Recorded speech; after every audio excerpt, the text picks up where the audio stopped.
لە ڕۆژی یادکردنەوەی ئازادی ڕۆژنامەگەری لە جیهاندا یادی ئەوانەی لە پێناوی گەیاندنی پەیامەکان کوژراون سەرتۆپکی ئەو یادە دەبێت.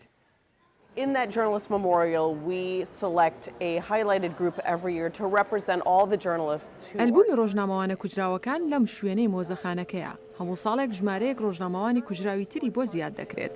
ئەوانەی کراونەتە ئامانج یان لە کاتی ڕووماڵی شەڕدا کوژراون. ئەوانەی ڕوبەڕووی کوشتن بوونەتەوە زۆر بە سادەیی کاری خۆیان ڕاپەڕاندووە. راپۆرتیان لەسەر ئەو کەسانە داوا کە لە هەمان شوێن دەژین. لە بەرەوەی ڕاستیان وتووە دەیان کوژن.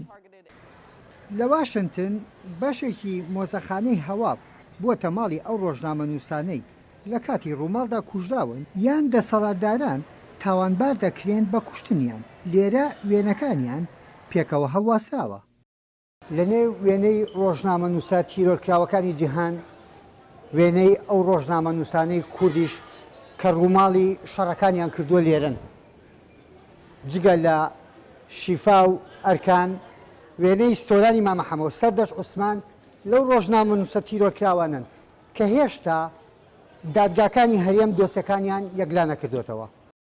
لە هەرێمی کوردستان دوای کوشتنی سەردەش عوسمان و عەبدوستار شەریف و سۆرانی مامە حەمە و کاوە گەرمیانی و سزانەدانی بکوژەکانیان لە دادگا کوژرانی ڕۆژنامەوان و دادحسێنیشی بەدووادا هات. هەرێمی کوردستان ژینگەیەکی بەتەواوەتی لەبار نییە بۆ کاری ڕۆژنامەنووسی چونکە دیاردەی دەربازبوون لە سزا لەو تاوانانەی کە بەرامبەر بە ڕۆژنامەنووسان کراوە کەیسی تیرۆرکردنی ڕۆژنامەنووسان لە سۆرانی مامە حەمەوە تا کاوە گەرمیانی ئەمە کەیسێکندانە خراون 5-6 ڕۆژنامەنووسمان هەیە کەیسەکانی کەیسی تیرۆرن و تا ئێستا بە کراوەتی ماوەتەوە بە تەواوەتی ئێمە ڕازی نین لە شکلی ئەو تحقیقی کە کراوە لە کەیسی تیرۆری ڕۆژنامەنووسان بۆیە بە لای ئێمە و سنتەری میترۆ بە کراوەی ماوەتەوە. هەرێمی کوردستانی عێراق 28 ساڵە خۆی بەڕێوە ئەبات تا ئەندازەیەک ئازادی بیرروڕا هەیە هەرچەندە وەک دەگوترێت لە پەراوێز نراوە. بەسەدان سایت و میدیای بینرا و بیسرا و هەن زۆربیان لە گەشەدایە جگە لە ڕۆژنامەی ئەهلی.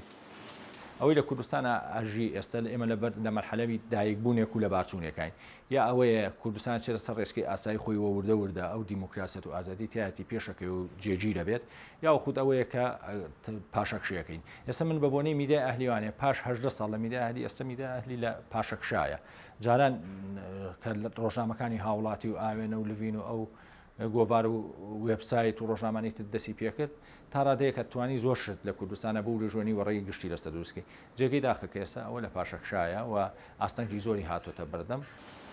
بەگشتی ئەو وتەیە زۆر باوە کە دەڵێن بوونی دیموکراسی بێ ڕۆژنامەگەری ئازاد شێوەیەکە لە مەحاڵ. زۆرێک لە بەرپرسە سیاسیەکانی هەرێمیش کە دێنە دەرەوە باز لەوە دەکەن لە هەرێمی کوردستان ئازادی ڕادەربڕینیان فراهەم کردووە. I don't think leaders can speak with any justification or any rationale. لەو بڕوایەدا ئەم سەرکردەکان ناتوانن لە یەک کاتدا ڕەوایی بدەن بە دیموکراسی و لە هەمان کاتیشدا ئازادی ڕاگەیاندن کۆتوبەند بکەن. هەردووچیان پێکەوە گرێدراون و وەک مێژوش دەسەڵات نایەت دەسەڵاتەکەی لەدەست بدا بۆ مانەوەیان هەرچی ڕێگەیە دەیگرنە بەر. من پێم وایە ئازادی ڕادەبن لە کوردستان هەیە و سنووریشی بۆ نییە. بەڵام لەبەرەوەی دابنێتی جێبەجێکردنی یاسا لە کوردستانە لاوازە بۆی ئەمە زۆر جار بێتەوەی کە ڕۆژنامەنووسەکان و هەروە دەسەڵاتداران هەردوو لە سووی ئیسفادە لە قەبارەی جێبەجێکردنی یاسا بکەن. یەحیا بەرزنجی دانگی ئەمریکا، واشنگتن.